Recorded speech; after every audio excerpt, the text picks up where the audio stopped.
Tingnan ko yung kanyang channel, ang sipag niyang mag-vlog.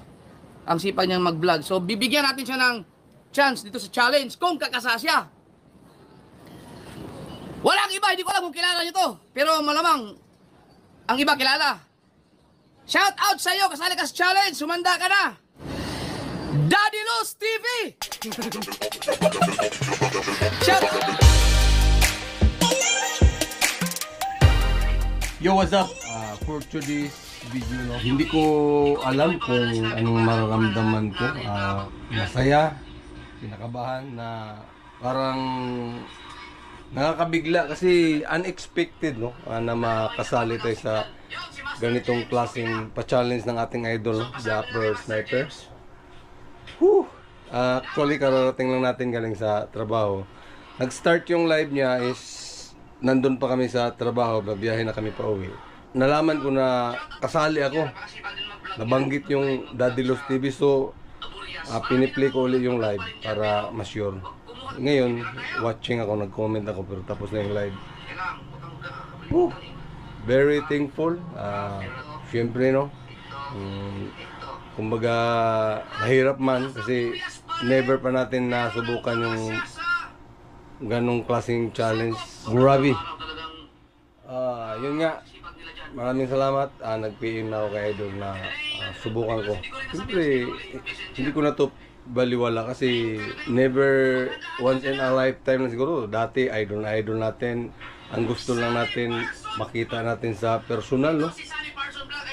Nangyari naman, napunta tayo doon, nagkita kami 1, 2, tapos dito sa may Bulacan nagkita rin kami uli. Tapos yun, masaya na tayo doon. How much more na yun nga, napasali pa tayo ngayon sa challenge. Di ba? Sulit. Maraming salamat. At sana sa mga kasuward dyan, siyempre, hindi naman mangyari na aangat tayo kung wala yung support nyo. Ngayon pa lang magpapasalamat ako. Sana suportahan nyo yung ating munting channel, no? Maraming salamat syempre sa mga supporters din natin dito, Bingo Warriors, Progressive Family, mga katrabaho natin. Of course, di ba mawawala yung Solid Sword. Actually, yung ibang kasali sa challenge, kakilala naman natin karamihan, pero may mangilan-ilan na parang hindi ko pa talaga kilala. Makikilala na rin natin yan. Mga Warriors, siyempre kilala na natin yan nung nagpunta si Idol doon. Pinyan, of course, halos kakilala rin natin lahat yan dyan. Matalino! Subukan natin kung kakasama sa challenge. Walang iba kundi si Kawayan! Kawayan! Walang iba kundi si Thinking Body! So, mila na. 1, 2, 3, 4, 5, 6, 7, 8. Wala pa lang. Okay na. Ngayon mga kasoward, meron akong isang follower na nag-vlog na rin siya. No? Lagi siyang nagko-comment sa akin. Kahit sa mga live ko, lagi ko siyang na-shoutout.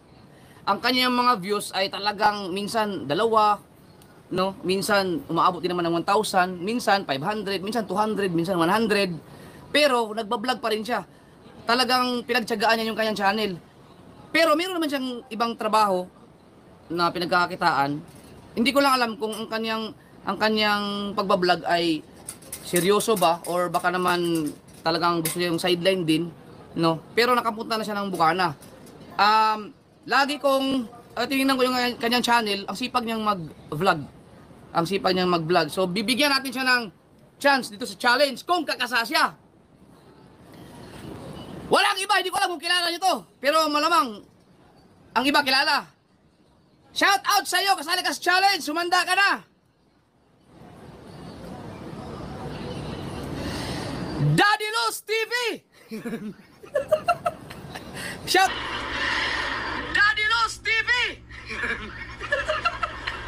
Shout out kay Daddy Luz TV. Oh, sabihan niya si Daddy Luz. Subukan natin. Grabe. Kung sasali ba siya o hindi. Yun, siguro parang bigla akong nawalang ganang kumain o ano. Siyempre, unang-una, i-PM natin si Idol. Sana mag-reply.